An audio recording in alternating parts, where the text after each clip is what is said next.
Hello football fans, আগামী 26শে June group পর্বের পরবর্তী ম্যাচে আর্জেন্টিনা মুখোমুখি হবে চিলির বিপক্ষে। তবে তার আগে কোপা আমেরিকার উদ্বোধনী ম্যাচে কানাডার বিপক্ষে 2-0 গোলে জয় পেয়েছে বিশ্ব চ্যাম্পিয়ন আর্জেন্টিনা। শিরোপা ধরে রাখার অভিযান জয় দিয়ে শুরু করলেও কানাডার বিপক্ষের ম্যাচটিতে আর্জেন্টিনা নিজেদের সেরা ছন্দে খেলতে পারেনি।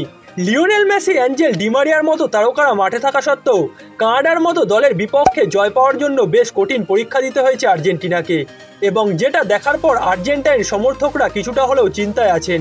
যদিও ম্যাচ শেষে লিওনেল স্কলোনি ও খেলোয়াড়েরা এমন পারফরমেন্সের দায় চাপিয়েছেন মাঠের খারাপ অবস্থার উপর। তারা জানিয়েছেন মাঠের খারাপ অবস্থার কারণে নিজেদের স্বাভাবিক খেলাটা তারা খেলতে পারেননি। মাঠ নিয়ে লিওনেল স্কলোনি বলেছেন, এমন মাঠে খেলা টুর্নামেন্টের জন্য ভালো ব্যাপার নয়। ম্যাচের পর মাঠ নিয়ে নিজের প্রতিক্রিয়া জানাতে গিয়ে স্কলোনি বলেছেন, শুরুটা সৌদি আরব ম্যাচের কথা মনে করিয়ে দিয়েছে। পার্থক্য হচ্ছে আমরা তখন ভালো একটি মাঠে খেলছিলাম। ভাগ্য ভালো যে আমরা জিতেছি, নয়তো এটা সস্তা অজুহাত বলে মনে হতো।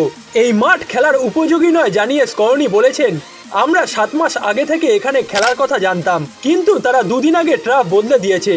এটা আয়োজকদের জন্য মোটেও ভালো ব্যাপার নয়, এটা কোনো অজুহাত নয়। স্টেডিয়ামটি খুব সুন্দর, কৃত্রিম ঘাসের কারণে এটা আরও দুর্দান্ত হওয়ার কথা, কিন্তু আজকের মাঠটি খেলোয়াড়দের জন্য মানানসই ছিল না। ইমিলিয়ানো মার্টিনেজও এই একই কথা জানিয়েছেন সাক্ষাৎকারে।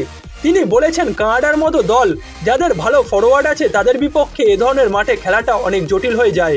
মাঠের অবস্থার উন্নতি করা দরকার, নয়তো কোপা আমেরিকা সবসময় ইউরোর চেয়ে নিচের স্তরেই থেকে যাবে। আমরা আরও বেশি গোল করতে পারতাম, কিন্তু মাঠের বাইরে অবস্থা খারাপ ছিল।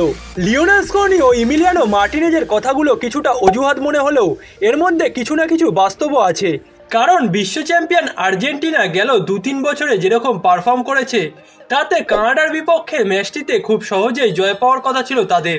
কিন্তু মেসি, ডিমারিয়াদের নিয়েও কানাডার বিপক্ষে সেটা সহজে করতে পারেনি তারা, যার কারণে এখানে মাঠেরও কিছু সমস্যা আছে, এটা বোঝাই যাচ্ছে। যদিও ম্যাচটিতে নিজেদের সেরা ছন্দে খেলতে না পারলেও লিওনেল মেসির 2টি ম্যাজিক্যাল বল থেকে জুলিয়ান আলভারেস ও লাউতারো মার্টিনেজের গোলে কানাডার বিপক্ষে 2-0 গোলে জয় পেয়েছে আর্জেন্টিনা, এবং যেটা এখন স্বস্তির বিষয় তাদের জন্য। আগামী 26শে জুন ভোরে চিলির বিপক্ষে মাঠে নামতে চলেছে বিশ্ব চ্যাম্পিয়ন আর্জেন্টিনা। যেই ম্যাচটিতে স্টার্টিং লাইন আপে লিওনেল স্কলোনি কিছু পরিবর্তন আনতে পারে বলে জানিয়েছে আর্জেন্টাইন সংবাদ মাধ্যম মুন্ডো আলবিসেলেস্তে।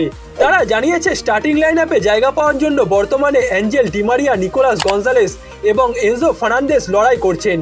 এই 3 জনের মধ্যে সম্ভবত একজনই চিলির বিপক্ষে স্টার্টিং লাইন আপে জায়গা পাবেন, এবং স্টার্টিং লাইন আপে শেষ পর্যন্ত লিওনেল স্কলোনি কাকে রাখে সেটা পরবর্তী সময়ে জানা যাবে।